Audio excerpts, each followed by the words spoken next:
wonder, Kevin. Thank you, everyone, and thanks for joining us for this feast. It is an auspicious time.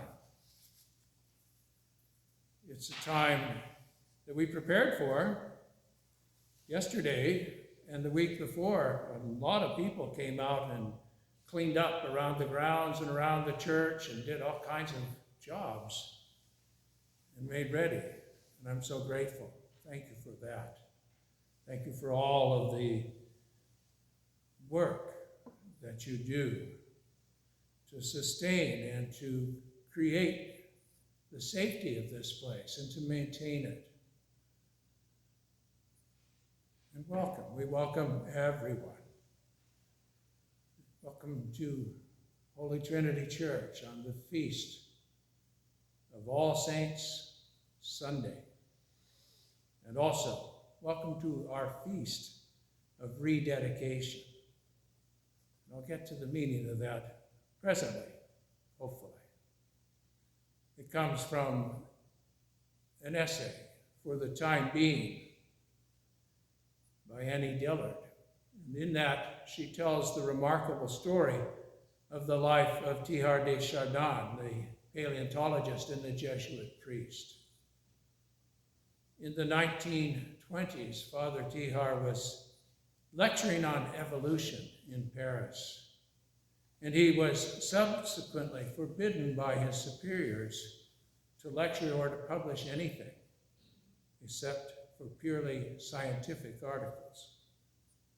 He wrote 18 books, and of those 18 books, 17, including the Divine Milieu, which our book discussion group read together, 17 were published posthumously. At age 42, he was exiled to China, and he spent most of the remainder of his life there. He began working on an archaeological site near Peking, and in 1928, when he was 47 years old, his team announced the discovery of a skull, which they called Peking Man. It was a specimen that predated our form of humans. Father Teilhard traveled China and Mongolia and Central Asia, mapping and making geological and anthropological surveys of previously unstudied areas, including the Gobi Desert. And he continued to work, to write, and to consecrate and offer each day on the altar of the whole earth, he said, the toil and sorrow of the world.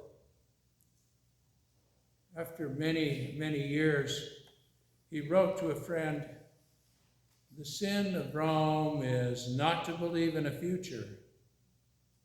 I know it because I have stifled for 50 years in this subhuman atmosphere." When he was 72, he moved to New York City, and he died on Easter Day in 1955, less than a month before his 74th birthday. 1955. And by 1962, his work had been published and become popular and accepted in the Vatican II Assembly. But the Vatican's Congregation for the Doctrine of the Faith issued a monitum, or a warning, against Father Teilhard's teaching. And in November of 2017, leaders of a meeting of the Pontifical Council for Culture in Rome formally requested Pope Francis to lift the monitum. However, there remains opposition for reasons of dogma, people who reject an evolutionary viewpoint for fear that it may undermine doctrines, such as that of original sin. Annie Dillard said, faith, crucially, is not assenting intellectually to a series of doctrinal propositions. It is living in a conscious and redirected relationship to God. And she points us an example of such faith to Father Tihar, who wrote, "All that is really worthwhile is in action. Personal success or personal satisfaction are not worth another thought." And having decided, though, that leaving his order would amount to the killing of everything I want to liberate, he said, not destroy, he lived his vows to the end of his mortal life, despite his exile. He lived his vows in stewardship of the love that he had for Jesus, for the church, and for our faith, for the creation and all that God has given us, despite exile, persecution, and the suppression of his thought by those in authority over him. Faith is not an intellectual assent. Faith is action. It is a life lived in conscious and rededicated relationship to God. Jesus struggled in these same ways. When Jesus went across the Jordan and up to Bethany, it was the time of the Feast of Dedication. Thomas went with Jesus, saying, "Let us also go that we may die with him." That was because they went under a cloud of severe criticism from religious authority. They moved under threat of death. The authorities had tried to arrest Jesus, and people had picked up rocks to stone him in Jerusalem previously. Jerusalem was only 2 miles from Bethany, and many people were coming from Jerusalem to console Mary and Martha. But Jesus and Thomas went to their sisters in faith in a time of trouble. They went to Bethany to be with their faith family. Their brother Lazarus had died, and the disciples were suffering.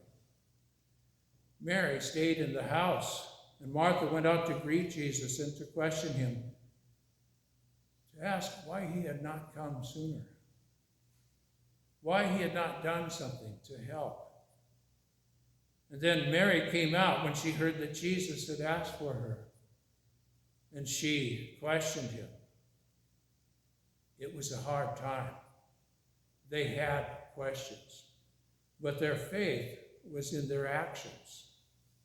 It was in their constant and conscious relationship to God. And Jesus stood beside them in their sorrow. And they saw Jesus crying, and they led him to the tomb. And then he spoke aloud to the Father for those without faith. Jesus looked upward and he said, "Father, I thank you for having heard me.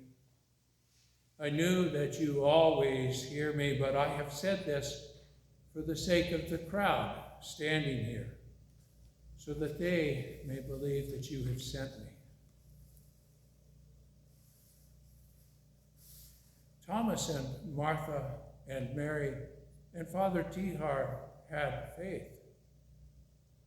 Father Tihar did not need a miracle to keep his vows.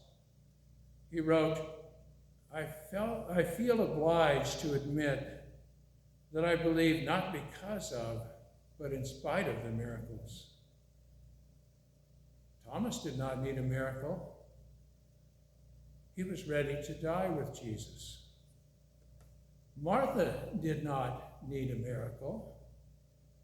She knew that Jesus is the Christ and that Lazarus will rise again. Mary did not need a miracle. She came to Jesus' call, and she saw that her sorrow was his. Our friend Tim reminds us that many people have experienced death only to return reluctantly to life when they're told that they must. Lazarus did not need a miracle. Faith is alive, lived in conscious and rededicated relationship to God. Faith is the assurance, says the writer of the letter to the Hebrews, the assurance of things hoped for, the conviction of things not seen. Faith is action, just as stewardship is action.